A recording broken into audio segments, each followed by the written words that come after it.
Muy buenas tardes, bienvenidos un día más a Todo es Geopolítica, el programa en el que contamos, repasamos y analizamos todo lo que está pasando en el tablero geopolítico, mirando a Donald Trump, esperando su viaje a Oriente Medio, pero sobre todo mirando la cita clave de esta semana, la reunión este jueves entre Putin y Zelensky cara a cara en Estambul, en un momento en el que Rusia está respondiendo a los ultimátums lanzados desde Europa, Francia, Alemania, hablando de 12 horas. Este es el plazo que tendría Rusia para aceptar el alto el fuego inmediato de 30 días. Suceden los ataques, con Rusia lanzando un ataque masivo de hasta 180 drones.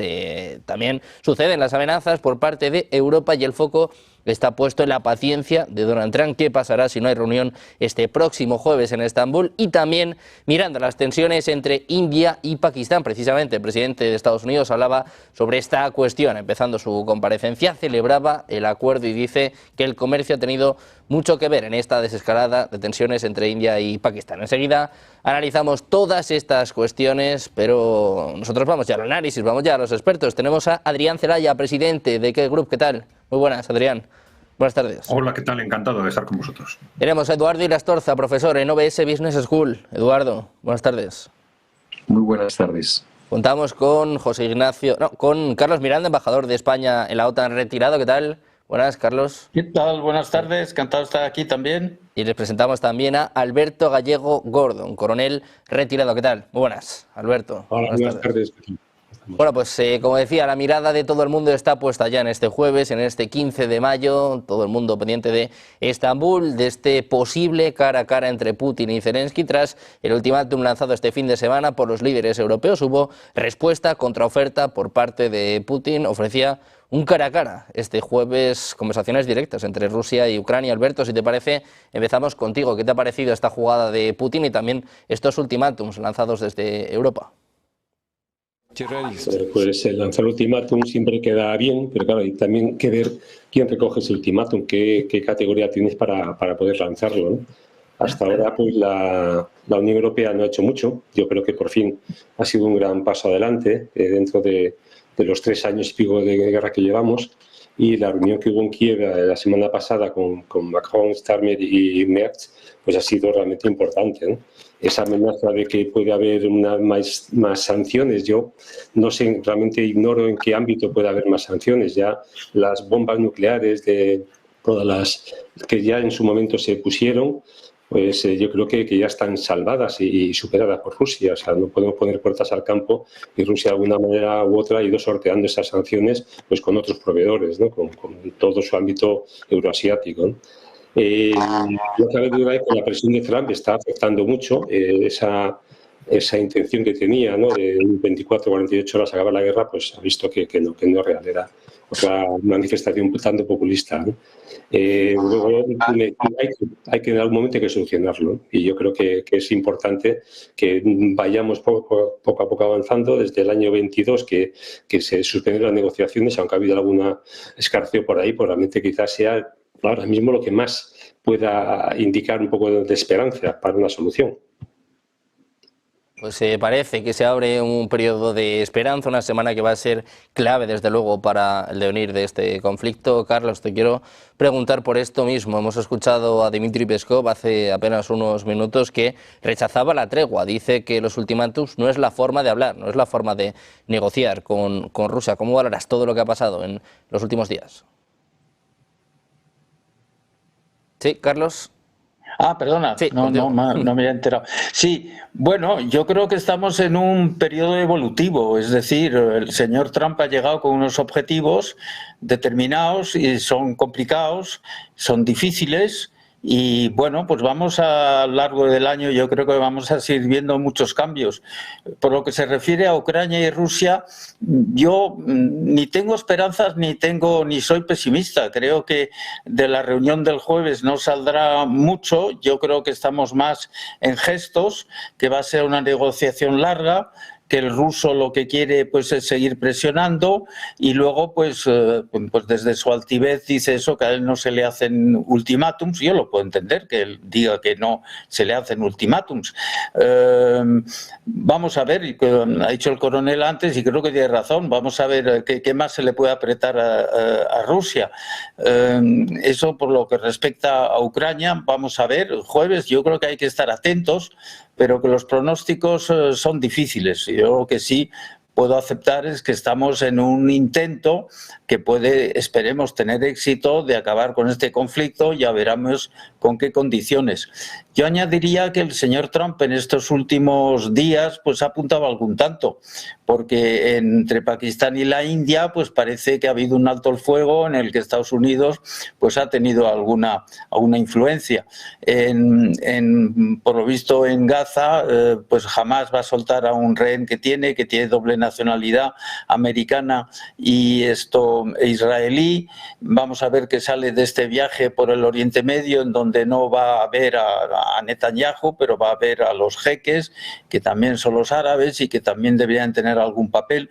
Yo creo que estamos pues en un momento en que hay que observar la faena, y se puede comentar la faena, naturalmente, no faltaba más, pero que no tenemos claro cómo va a actuar el picador, ni tenemos claro luego qué va a ocurrir con la suerte de la muleta y la muerte, ¿no? Yo creo cómo se remata todo eso. Yo creo que estamos en tanteos, en que pues no estamos en las fases anteriores, en donde parece que cunde algo más de moderación, en donde da la impresión también pues que sí, que hay posturas maximalistas para luego reducirlas y que todo el mundo está un poco en ese juego. Antes estaban más acostumbrados en que te digan te subo 2 y me bajas 2. Con Trump te subo 200 y me bajas 400. Pero bueno, el juego sigue siendo en el fondo el mismo. Bueno, pues sigue este juego de ofertas, de contraofertas, de ultimátums. Muy atentos a esta reunión del fin de semana en Kiev con Francia, Polonia, Alemania y Reino Unido, con sus respectivos presidentes o primeros ministros, lanzando esta oferta, o más bien esta exigencia de un alto el fuego de 30 días y con la contrapropuesta por parte de Vladimir Putin. Eduardo, te quiero preguntar por esto. ¿Esperas realmente una reunión este jueves en Estambul? ¿Crees que va a haber cara a cara entre Putin y Zelensky? Pues si lo hay, desde luego Zelensky tiene bastante poco que ganar. Y me explico. Vaya por delante que anticipamos que cuando hubiese una entrevista iba a ser en Estambul. Lo dijimos hace 7 u 8 meses, pues ya tenemos aquí la reunión de Estambul. Yo creo que la diplomacia rusa va a jugar a lo mismo que ha hecho con Trump, que es construir fracasos diplomáticos entre sus interlocutores. Hemos visto cómo Trump pasaba de un apoyo casi sin fisuras a la postura rusa de entendimiento, incluso reclamaba una corresponsabilidad en la guerra por parte de Ucrania.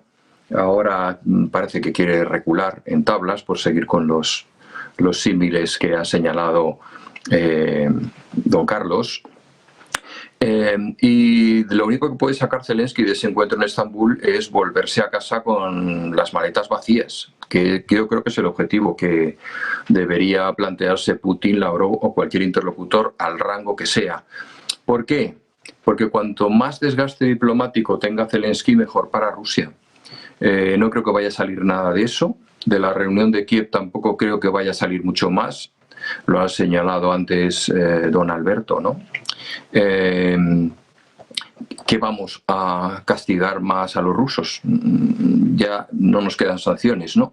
Y cada sanción que lanzamos sobre Rusia al final es un tiro en el pie de Europa. Al final los que salimos perdiendo somos nosotros. Pensemos en el petróleo y las enormes vueltas que tiene que dar para llegar a nuestro territorio. España, no lo olvidemos, ha sido y probablemente siga siendo el primer comprador de petróleo ruso adquirido a terceros. Macron está jugando al populismo, las encuestas le dan un ascenso en la medida en que reclama la grandeur de la France de toda la vida y va a seguir en esa línea. Los ingleses harán lo que digan los americanos, ya han llegado a un acuerdo con ellos bastante concreto y 1 a 1 por aranceles, un acuerdo que, por cierto, Trump quiere extrapolar a otros países, lógicamente en otras condiciones, igualmente desiguales, como se ha señalado. Y, en definitiva, yo creo que de ninguna de las dos reuniones va a salir ningún hecho tangible, algo que altere la partida. Digamos que hay uno de los jugadores que está enrocado y va moviendo el rey de una pieza a otra y el otro le va amenazando con el caballo, y ahí estamos, ¿no? Hay que cambiar, lógicamente, probablemente hasta los jugadores, y eso yo creo que es el objetivo de Rusia. Ese desgaste de Zelensky, ese desgaste diplomático también. Por eso yo, si fuera él, sinceramente no entraría al juego en Estambul. Porque internamente se pueden encontrar con que reclaman que su papel tiene que ser echarse a un lado. Ese es un poco mi balance. En ese sentido, ni, como se ha señalado, ni soy optimista ni soy pesimista. Creo que todo sigue igual. Lo mismo te quiero plantear esta reunión del próximo jueves en Estambul, que ya veremos si tiene o no lugar, y también estos mensajes desde el Kremlin que rechazan la tregua y sobre todo mandan un mensaje a Europa, que con ultimátums no vamos a ningún sitio. Sí, bueno, vamos a ver, yo creo que las posiciones están todavía excesivamente lejanas como para que haya bases objetivas de llegar a un acuerdo. Sería una sorpresa tremenda que de pronto se consiguiera o bien un avance significativo hacia el fin de la guerra, o bien incluso una tregua prolongada, ¿no? Bueno, ya desde el principio Rusia advirtió que para ellos no tiene sentido una tregua de carácter previo, ¿no? Porque eso es lógicamente lo que solicita el bando que está perdiendo. El bando que está ganando no tiene más que perder en una tregua de ese tipo, en la que el otro bando se va a aprovechar para fortalecerse, defender posiciones, etcétera, ¿no? Bien, entonces nos encontramos en una guerra de imagen en la que, sin querer, en el fondo, sin que haya una expectativa por parte de ninguno de los dos lados de que se vaya a llegar a un acuerdo, si se pretende dejar a la otra parte o trasladar al mundo, digamos, que es la otra parte la responsable de que no se llegue a acuerdos. Si estamos en ese juego de imagen ya durante 3 meses, y en ese contexto vamos a continuar mientras Estados Unidos quiera continuar, que es un poco el que está marcando o pidiendo a las dos partes que se sitúen, ¿no? El problema de fondo es probablemente Estados Unidos, porque en realidad es seguramente el gran objetivo de estas negociaciones, aunque son ellos los que aparentemente organizan este diálogo, estas negociaciones con un objetivo de intermediación. En realidad, como ellos mismos han reconocido, Estados Unidos es parte directa en el conflicto y quizás la parte más importante del esfuerzo bélico de Kiev, o lo ha sido hasta ahora por lo menos. Y claro, esto quiere decir que no tiene sentido que ellos intenten aparecer como interlocutores. Lo que ocurre es que las dos partes pues han aceptado darle ese papel aparente, pero esto es solo una cuestión de imagen. En definitiva, la clave cara a que el proceso negociador pueda llegar a algún sitio es la posible modificación de posiciones por parte de Estados Unidos. Es decir, si Estados Unidos decide ser consecuente con ese aparente papel de búsqueda de un contexto de paz y, por lo tanto, dar marcha atrás en la ayuda militar al esfuerzo bélico de Kiev. Este sí sería un factor decisivo, no para definir el fin de la guerra, que eso está en manos de Rusia, sí, pero sí para definir el plazo, la duración de la misma, que se aceleraría significativamente si de Estados Unidos hiciera un movimiento de este tipo, ¿no? Mientras tanto, yo creo que estamos en un contexto de imagen en el que en realidad las tres partes saben que esto no da mucho de sí, pero sobre todo a Estados Unidos pues le interesa mantener esa imagen de búsqueda de una solución aparente, aunque yo creo que ellos son perfectamente conscientes de que, al menos en el contexto en el que se ha planteado hasta ahora, es imposible llegar a acuerdos. Cuando ellos mismos desde el principio empezaron acusando a la Unión Europea de falta de realismo, se estaban refiriendo y lo dijeron, a que Europa no era consciente de que Rusia ya ha ganado la guerra. Ha ganado la guerra de desgaste y solo le falta decidir a la propia Rusia en qué momento se va a lanzar a la guerra digamos, territorial, a la búsqueda de avances territoriales significativos. Algunos dicen que puede estar empezando ya ese proceso, pero esta es una cuestión clave porque no sabemos, no conocemos muy bien cuál es el cálculo que el ejército ruso y el gobierno ruso hacen al respecto. Es decir, en qué momento, en qué fase de esa guerra de desgaste que ya tienen ganada, ellos creen que ya han desgastado suficientemente al enemigo como para emprender esos avances territoriales con riesgos mínimos, ¿no? Porque esta es la cuestión clave de una guerra de desgaste, conseguir minimizar el desgaste propio, maximizar el desgaste del enemigo hasta un punto en que los avances territoriales ya se hacen con un coste reducido frente a lo que suelen ser este tipo de movimientos que tienen grandes costes de personal y de material. No sabemos cuál es el cálculo que hace al respecto Rusia, pero esta es la clave que les llevará a optar por estos avances territoriales en uno u otro momento, y esto depende, bueno, evidentemente de ese cálculo y también del ritmo en el que se acelere el proceso de colapso en Ucrania y de si Estados Unidos adopta o no medidas de retirada efectiva de las ayudas militares al régimen de Kiev. Bueno, pues a la espera de esta cita clave para esta semana, a la espera de lo que suceda en Estambul, también de si tiene lugar o no esta cita, la mirada, como veníamos diciendo, está puesta también en los líderes europeos que redoblan la presión, que hablan de ultimátums, hablaban de 12 horas, es decir, de lo que queda de día para que Rusia implemente este alto el fuego, y sobre todo el mundo comenta esta reunión que yo estaba aludiendo antes con Francia, Polonia, Reino Unido y Alemania. Os quiero preguntar por esto, Alberto, si te parece, empiezo contigo. ¿Qué papel está jugando Europa en este conflicto y qué papel puede tomar? Alemania dice que está incluso dispuesta a viajar a Estambul este próximo jueves, está dispuesta incluso a estar en la mesa de negociaciones. ¿Está siendo productivo el papel de Europa en estas negociaciones? Hasta ahora no, y me atengo a las consecuencias, ¿no? A la realidad que estamos viviendo. La Unión Europea, en 3 años que llevamos de conflicto, prácticamente, aparte de manifestaciones muy concretas, puntuales, de ayuda de países, pues manifestaciones políticas, pero no ha hecho mucho más. Realmente no ha sido hasta hace poco que ya han tomado los líderes europeos cartas en el asunto, ¿no? La prueba es que en las primeras negociaciones que ha habido en el Golfo de posibles pactos de fin del conflicto, arreglos del conflicto, la Unión Europea no está para nada, ¿no? Yo ahí veo un déficit muy grave desde hace muchos años. Yo creo que desde Libia prácticamente la Unión Europea no está donde se le espera. Son grandes manifestaciones, somos un soft power sin ninguna duda. Perdón, esa tiranía de Bruselas en normativa que estamos imponiendo en el mundo, pero militarmente no lo somos, ¿no? Y estamos viendo que también hay que tener músculo militar, también hay que ser hard power para poder sentarse en la mesa de negociaciones. En este caso no es la Unión Europea quien está, estamos diciendo que es Polonia, que es Reino Unido, que no es Unión Europea, por cierto, Alemania, el nuevo canciller Merz y Macron, ¿no? O sea, que la Unión Europea como tal, ¿no? O sea, la señora von der Leyen está haciendo manifestaciones.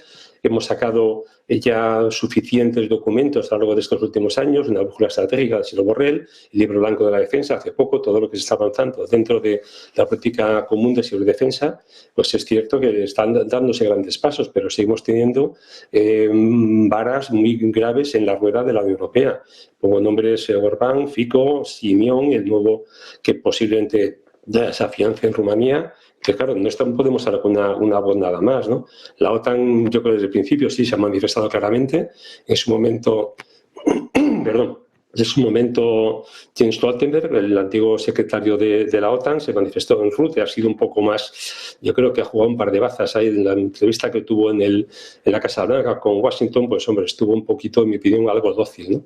Pero la OTAN tiene músculo militar, no hay ninguna duda. Yo en mis destinos anteriores he sido OTAN, ¿no? Y es lo que puede, pero esos 23 países que son comunes entre la Unión Europea y los otros 4 que son casi relevantes, pues no tenemos una capacidad de hablar con un hard power real, aunque, como digo, sí que lleva diciéndose muchos años. Yo creo que la estrategia del 16 de Federica Mogherini ya se hablaba de esto, pero realmente no estamos. Ese presupuesto que se ha aprobado, 800.000 millones de euros, ¿no? para defensa, pues a ver en qué se invierte, ¿no? Estamos hablando de países muy atomizados. Hay un concepto que es la interoperabilidad, que puedan operar equipos juntos. De hecho, han estado operando. No olvidemos que la OTAN como tal, y países de la OTAN, hemos estado operando en Yugoslavia, en Libia, en muchos otros sitios operamos perfectamente, pero la Unión Europea no tiene ese músculo, no tiene esa capacidad de mando, no tiene esa infraestructura logística, ¿no? Entonces es muy complicado y, como digo, lamento decir que el hard power sigue siendo relevante en el mundo actual y cada vez más, ¿no? Donde impera una realpolitik de fuerza militar para poder mantener el músculo y llegar a una mesa de negociaciones con la categoría que le corresponde. No soy muy positivo al respecto, pero no hay más remedio que serlo, ¿no? Porque si no, lo he dicho en alguna ocasión, sería humillante para la Unión Europea que se nos obvie en estas negociaciones cuando es nuestra seguridad la que se está jugando, la de Europa entera, no Unión Europea solo. Pues desde luego unas negociaciones importantes para la Unión Europea, con los líderes europeos presionando y mucho, respaldando a Volodymyr Zelensky. Lo hemos visto este sábado en Kiev. Carlos, te quiero preguntar también por esto. ¿Qué postura está cogiendo Europa en este conflicto? ¿Cuánto peso está teniendo en estas conversaciones? Y también, ¿hasta dónde crees que va a llegar la ayuda a un Zelensky que se encuentra también ante un momento complicado, ¿no? No sé si va a ser mejor o peor para él en el caso de que haya reunión el próximo jueves. ¿Me preguntas a mí? Sí, claro, sí, a ti. Sí, no, es que eso se oía no muy bien. Bueno, yo creo que vamos a ver, yo creo que en esta cuestión de quién gana la guerra de Ucrania y Rusia es un tema muy complejo, porque en términos militares y políticos, Rusia ha querido controlar toda Ucrania. Y por lo tanto, pues si bien es verdad que controla parte, un 20%, pues también hay que matizar. Crimea, pues bueno, mire usted, Crimea siempre ha sido rusa, mucho más que ucraniana. No es un gran tema y además la ocupó en un momento. Lo otro ya le ha costado más y todos sabemos que Rusia quería haber controlado toda la Ucrania de un golpe con una especie de entrada en Kiev y todo eso se le ha ido por arriba, por abajo. Y yo creo que en el mundo, llamémoslo otánico, se le tiene miedo a Rusia, pero bastante menos que antes. Por lo tanto, pues sí, es posible que haya una parte de desgaste, y yo no digo que no ocurra como ocurrió en Vietnam, en otros sitios, o que de pronto se desfonda un fronte y entonces Rusia ocupa toda Ucrania. Yo soy escéptico, yo creo que el arreglo va a tener que ser sobre lo que cada uno tiene ahora, y yo recuerdo mucho lo que pasó con Finlandia en la Segunda Guerra Mundial, que fue también invadida por Rusia, también resistieron y al final tuvieron que hacer un acuerdo de paz en donde perdieron un 20% también de su territorio. Y luego, pues mire usted, lo principal para Finlandia y lo que puede ocurrir con Ucrania es que lo que se queda a Ucrania, la principal parte, el 80%, en la parte, llamémoslo, en el mundo occidental, que es lo que ellos quieren, que es lo doloroso para Rusia, hay que entenderlo también. Rusia, pues que se le vaya a Ucrania es tremendo y va a retener quizás, pues eso, como decía yo, la Crimea de toda la vida, y va a retener también pues el Donbass, y aquí lo que se juega es que Rusia quiere conseguir en la negociación territorios que aún no ha conquistado. Y ya veremos lo que pasará con eso. Igual acaba como Cachemira, con particiones. Pero esa parte del Donbass siempre ha sido más prorrusa. O sea que yo no veo que aquí el éxito sea ruso, ni muchísimo menos. Lo que pasa es que necesita Ucrania ayuda, y naturalmente la ayuda se la dan los occidentales, los americanos incluidos, de alguna manera, y evidentemente Washington puede modular, como decía el general Kellogg, que se ocupa también de este tema, pues si el ucraniano no quiere negociar, le bajo las ayudas, si el ruso no quiere negociar, subo las ayudas al ucraniano. Con lo cual estamos en un tema de modulación complicado, pero en el que yo quiero ver también que el éxito final político de esto hoy por hoy no es de Rusia, es más bien de Ucrania, que ha conseguido resistir y hoy por hoy es la que probablemente se quede en el mundo, lo que ella quería, el mundo occidental, que es lo que no quería Putin. Respecto a Europa, yo me gustaría señalar que los temas sin seguridad, perdón, sin seguridad no hay prosperidad. ¿Y esto qué significa? Si no tiene usted seguridad, no hay comercio, no hay tranquilidad, no hay producción, no hay nada. ¿Y quiénes son los países importantes para la seguridad hoy en día en Europa? Pues los han citado antes mis contertulios, pues se llaman Francia, Alemania y el Reino Unido. Y Polonia. Ese es el gran, porque es el que está ahí, que se gasta casi el 5% de su PIB, tiene un magnífico ejército, los ingleses también lo tienen muy baqueteado, los franceses tienen su importancia. Bueno, ahí se añaden, creo que hay una reunión ahora en Londres, pues un poco tímidamente Italia, y no sé, nosotros estamos más bien muy apartados, porque claro, si resulta que nos ponemos a mal con Israel, si nos ponemos chulitos con el Estados Unidos y otras cosas de este estilo, pues claro que no vamos a estar en la nata de los que muñen cosas en Europa. Y por lo tanto, los importantes en Europa son, lo repito, Francia, Alemania, que siempre son básicos, por la clave de bóveda de la Unión Europea, el Reino Unido, que no es de la Unión Europea, pero que en temas de seguridad y de defensa sí se une y los europeos quieren porque tiene un magnífico ejército y tiene mucha experiencia y además son muy amigos de los americanos, y el polaco. Y los demás, pues no contamos mucho.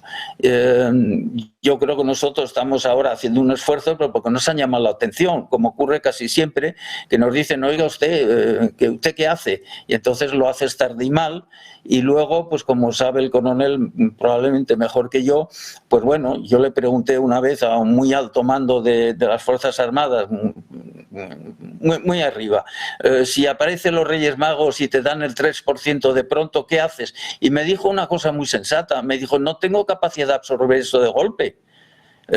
Estas cosas se tienen que hacer poco a poco, con un incremento pues anual, pero no de golpe. Y de golpe pues sí, se absorbe, se aprovecha, se hacen unas cosas, hay que ver exactamente en qué se va a gastar el dinero, porque no es un problema de cifras, es en qué, y bueno, y cómo puede digerir las Fuerzas Armadas esto para que sea útil para nosotros y para la Europa y naturalmente para la Alianza Atlántica. En cuanto a la operatividad, yo personalmente pienso que lo que tienen que hacer los europeos es jugar la carta de fortalecer el llamado pilar europeo de la OTAN. Yo creo que la OTAN hoy por hoy es insustituible si hay problemas con Rusia, que es el problema real que hay por el medio. Y por lo tanto, la OTAN, que tampoco veo que los americanos se vayan a marchar mañana de la OTAN, ni mucho menos. Yo creo que también hay mucho alarmismo, mucho amarillismo en las cosas que se comentan y se dicen, y por lo tanto pues creo que lo que hay es que reforzar la OTAN, pero hay también que explicar que el pilar europeo puede hacer cosas y que ahí es donde hay un problema de encaje, porque claro, la integración de los mandos es algo delicado, pero yo creo que los europeos pueden hacer cosas en ese marco, pero tienen que mostrar su esfuerzo, y lo que quiere en el fondo Estados Unidos es que los europeos nos mojemos más, no solamente en cantidad de dinero y en mejorar nuestras fuerzas armadas, pero también en los procedimientos. Evidentemente quieren que compremos material americano y nosotros tenemos que hacer todo lo posible para mejorar la industria europea de defensa, pero eso también son planes a 20 años normalmente, y por lo tanto pues habrá que comprar americano, pero no porque es americano, sino porque también resulta que es lo que hay, en algunas cosas solo hay americano, o también pues es muy bueno, es mejor, y por lo tanto conviene tenerlo. O sea que yo creo que, perdón por lo largo de mi comentario, creo que hay que tener una introspección europea realista, y bueno, pues es lo que se va a producir durante este año y quizás alguno más. Bueno, pues Europa en un periodo de reflexión, también, bueno, pues muy atenta a lo que suceda durante este jueves en Estambul, pero hay más citas importantes en los próximos días y nosotros vamos a darles cuenta de una de ellas. Les tenemos que contar que este próximo 3 de julio Málaga se convierte en el epicentro de la economía con la Cumbre Global del Oro, una jornada única para entender el papel del oro frente a las turbulencias mundiales. Dirigido por José Antonio Bizner, va a contar con analistas de la talla de Mar Vidal, Lorenzo Ramírez y muchos más. No te lo pierdas. Compra ya tu entrada escaneando el código QR que aparece en la pantalla. Las plazas son limitadas. Te esperamos el 3 de junio a las 9 en el Hotel Barceló. Recuerda, Cumbre Global del Oro. Ante las tensiones geopolíticas tenemos que resguardar nuestro dinero. Hablando de tensiones geopolíticas, enseguida seguimos analizando lo que pasa en Ucrania, pero la última hora ha pasado por las tensiones entre India y Pakistán, dos potencias nucleares que dispararon las alarmas la semana pasada. Vamos a escuchar rápidamente a su primer ministro. Está hablando ahora mismo Narendra Modi. नमस्कार। हम सभी ने बीते दिनों में देश का सामर्थ्य और उसका संयम दोनों देखा है। मैं सबसे पहले भारत की पराक्रमी सेनाओं को, सशस्त्र बलों को, हमारी खुफिया एजेंसियों को, हमारे वैज्ञानिकों को, हर भारतवासी की तरफ से सैल्यूट करता हूं। हमारे वीर सैनिकों ने ऑपरेशन सिंदूर के लक्ष्यों की प्राप्ति के लिए असीम शौर्य का प्रदर्शन किया। मैं उनकी वीरता को, उनके साहस को, उनके पराक्रम को आज समर्पित करता हूं हमारे देश की हर माता को, देश की हर बहन को और देश की हर बेटी को ये पराक्रम समर्पित करता हूं। साथियों, 22 अप्रैल को पहलगाम में आतंकवादियों ने जो बर्बरता दिखाई थी, उसने देश और दुनिया को झकझोर दिया था। छुट्टियां मना रहे निर्दोष मासूम नागरिकों को धर्म पूछकर उनके परिवार के सामने, उनके बच्चों के सामने बेरहमी से मार डालना, यह आतंक का बहुत विभत्स चेहरा था, क्रूरता थी। ये देश के सद्भाव को तोड़ने की घिनौनी कोशिश भी थी। मेरे लिए व्यक्तिगत रूप से ये पीड़ा बहुत बड़ी थी। इस आतंकी हमले के बाद सारा राष्ट्र, हर नागरिक, हर समाज, हर वर्ग, हर राजनीतिक दल एक स्वर में आतंक के खिलाफ कड़ी कार्रवाई के लिए उठ खड़ा हुआ। हमने आतंकवादियों को मिट्टी में मिलाने के लिए भारत की सेनाओं को पूरी छूट दे दी और आज हर आतंकी, आतंक का हर संगठन जान चुका है कि हमारी बहनों बेटियों के माथे से सिंदूर हटाने का अंजाम क्या होता है। साथियों, ऑपरेशन सिंदूर ये सिर्फ नाम नहीं है, ये देश के कोटि कोटि लोगों की भावनाओं का प्रतिबिंब है। ऑपरेशन सिंदूर न्याय की अखंड प्रतिज्ञा है।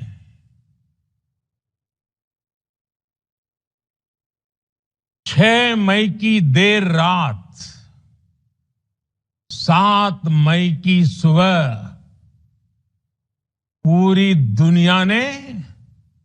Atentos al primer ministro indio Narendra Modi hablando de que dio barra libre a sus fuerzas armadas para que mataran a los terroristas en Pakistán. Dice que más de 100 cayeron en la operación Sindoor. Estamos muy atentos a las palabras del primer ministro indio mientras sigue hablando el presidente de Estados Unidos. Ojo a Donald Trump. Acaba de anunciar que está pensando volar a Estambul el próximo jueves. Dice que piensa que Putin y Zelensky van a estar allí. Espera o tiene muchas esperanzas de que pueda ser un paso clave en el conflicto en Ucrania. Escuchamos lo que ha dicho hace apenas unos minutos Donald Trump.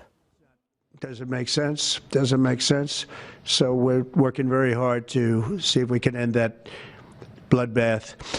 Okay, there shouldn't be too many questions. It's been covered pretty well. Mr. President, thank you for taking questions. 2 quick ones for you, starting on trade. If a longer-term deal is not reached with China at the end of these 90 days, can the American people expect those tariffs to go back up to 145%? No, but they would go up substantially higher. Okay. And then You know, at 145, you're really decoupling because nobody's going to buy.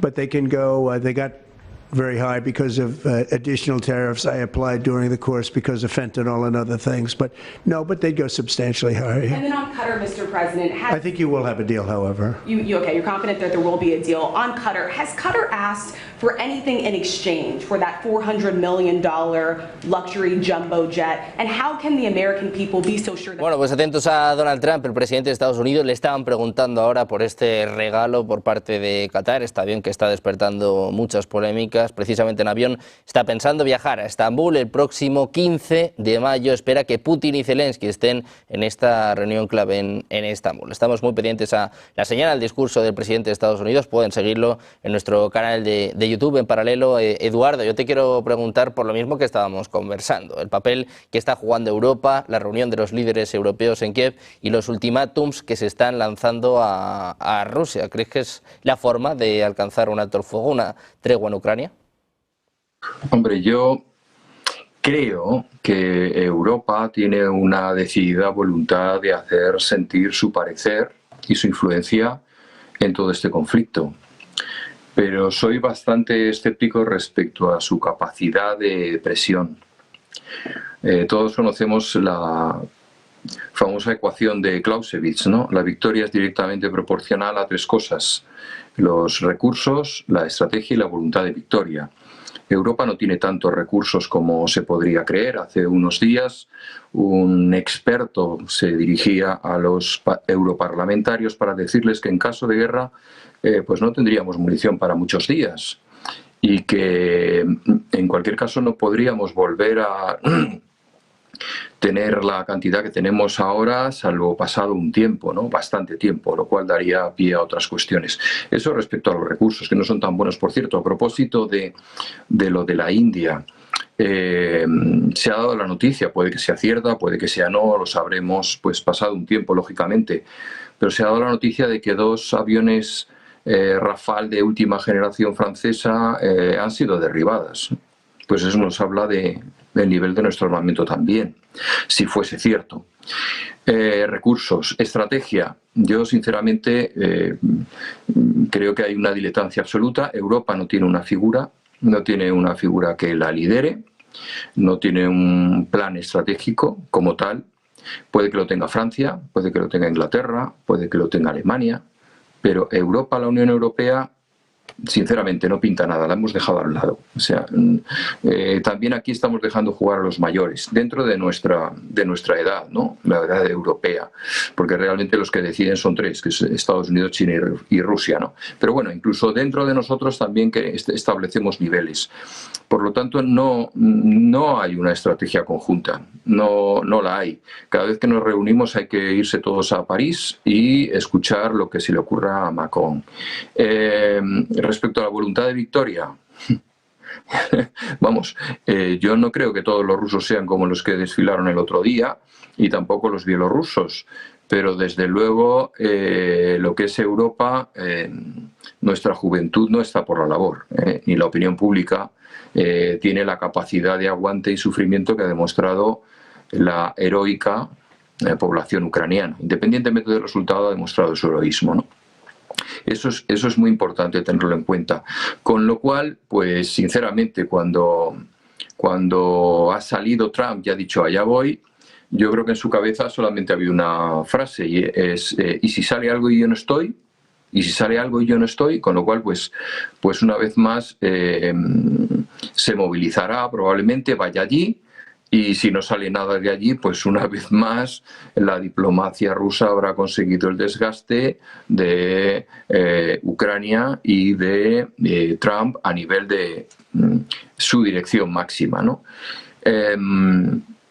Yo creo que sí, mira, fíjate, yo creo que va a coger el avión precisamente por eso, porque no quiere estar fuera de que realmente algo se mueva debajo de él y no pueda recoger los réditos de todo el desgaste que le ha supuesto el prometer que en 24 horas acababa con la guerra y que han pasado más de 100 días. Yo creo que es un poco el diagnóstico, y lo siento como europeo, pero hemos de ser realistas. Solo desde el pragmatismo podemos construir una opción creíble y no podemos ser más optimistas de lo que la realidad dicta. Bueno, pues de momento de Europa y de los líderes europeos sobre todo se habla de lo que pasó o no pasó en este tren, en el viaje hacia Kiev. Bueno, Adrián, te quiero preguntar por lo que ha pasado en las últimas horas, ¿no? Estos ultimátums a Rusia, Trump que quiere estar en la mesa de Estambul, Alemania quiere estar en la mesa de negociaciones. ¿Crees que va a haber algún representante europeo este jueves en Estambul, Adrián? Bueno, estas declaraciones de Trump de que le gustaría, en el sentido de que le gustaría estar en Estambul, en principio es un buen síntoma. Como ha dicho Eduardo, esto querría decir que efectivamente ve una expectativa real de que haya algún tipo de acuerdo. Vamos a ver si se confirma. Si efectivamente vemos que Trump se desplaza, seguramente es que hay algo más de lo que conocemos que crea posibilidades objetivas de que ese acuerdo se consiga, ¿no?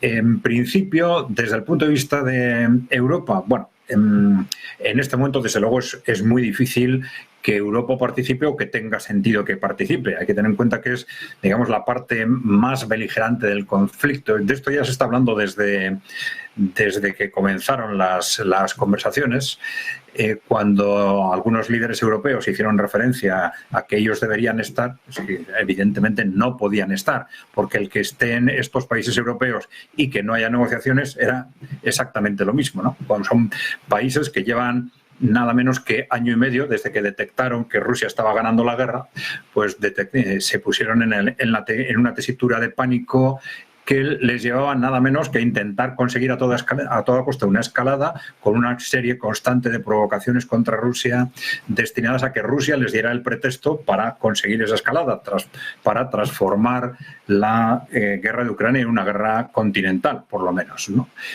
Bueno, no vamos a repetir todo lo que hemos ido comentando durante este año y medio, pero bueno, tenemos desde el asalto a los radares de alerta nuclear en rusos hasta la utilización de armamento lanzado directamente contra Rusia, etcétera, etcétera. Pero en este momento es quizás también el peor momento, porque esa posición tan beligerante de los países europeos, que estaba liderada por Francia y por Gran Bretaña y por el Reino Unido, en este momento está reforzada por el posicionamiento de Alemania, que el nuevo canciller viene con posturas sensiblemente más beligerantes que Scholz, e incluso ha hecho declaraciones antes de asumir la Cancillería, muy claramente favorables a esta entrega de misiles Taurus, a la que Scholz se había negado, porque él nos dijo expresamente, esto es interesante recordarlo, ya dijo expresamente que Alemania no puede entrar en esa dinámica porque Alemania no puede hacer lo que están haciendo Francia y Reino Unido, lanzando misiles de largo alcance contra Rusia desde territorio ucraniano, pero con sus propios militares, ¿no? Entonces, de alguna forma nos denunció, ¿no?, públicamente algo que se comentaba de forma confidencial, pero que Scholz confirmó, que eran efectivamente militares británicos y franceses los que estaban no solo dando las instrucciones, aportando la localización, la inteligencia, el soporte satelital, etcétera, sino ellos mismos lanzando los misiles desde Ucrania. Y lo que decía Scholz es que Alemania no podía hacer eso porque el riesgo de entrar en guerra con Rusia sería evidente, ¿no? Sin embargo, Merz ha repetidamente afirmado que él es partidario de poner en marcha esta dinámica, aunque a partir del momento en que ha llegado al puesto de canciller, no ha ratificado ese posicionamiento. Ante las preguntas que se le han hecho al respecto, pues no ha respondido.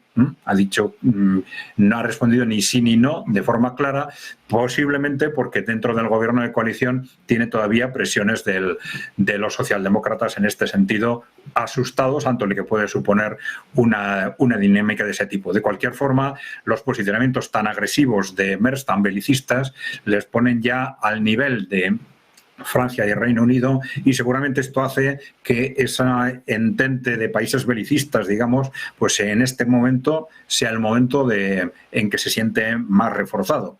Otra cosa es los problemas de fondo de esa actitud belicista, porque ya sabemos que los ejércitos de la OTAN europea no tienen ni mucho menos capacidad de enfrentarse a Rusia. Su única expectativa, disparatada, pero su única expectativa es crear un conflicto en la propia Ucrania que sea tal desastre que consiga arrastrar de una forma u otra a Estados Unidos.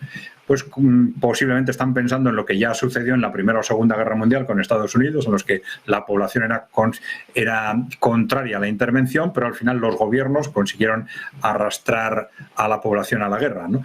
Están pensando que es muy posible, quizás, a través de determinadas actuaciones en el propio Estados Unidos, que ese cambio de posicionamiento del gobierno norteamericano se produzca, pero esto requeriría probablemente ese desastre que podría suponer, pues, por ejemplo, el desplazamiento masivo de tropas regulares a Ucrania, que serían probablemente masacrados por el ejército ruso, pero sus expectativas militares serían cercanas a cero, pero el objetivo sería generar una crisis política suficiente en Estados Unidos. Mientras tanto, Europa, ¿qué está haciendo?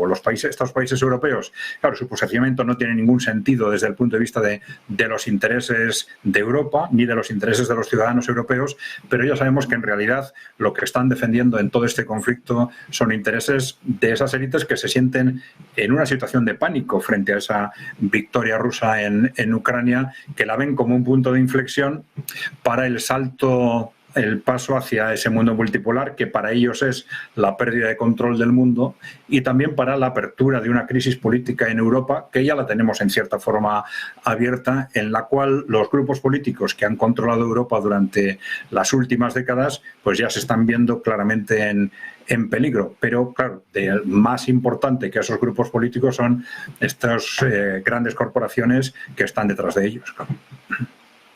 Bueno, pues atentos a Europa, los líderes europeos. Hoy, por cierto, se espera reunión entre Macron y Zelensky. Muy atentos a la última hora en este sentido. Muchísimas gracias a los cuatro por estar con nosotros. Alberto, Carlos, Adrián, Eduardo, un placer tenerlos por aquí. Muchísimas gracias. Muy buen día.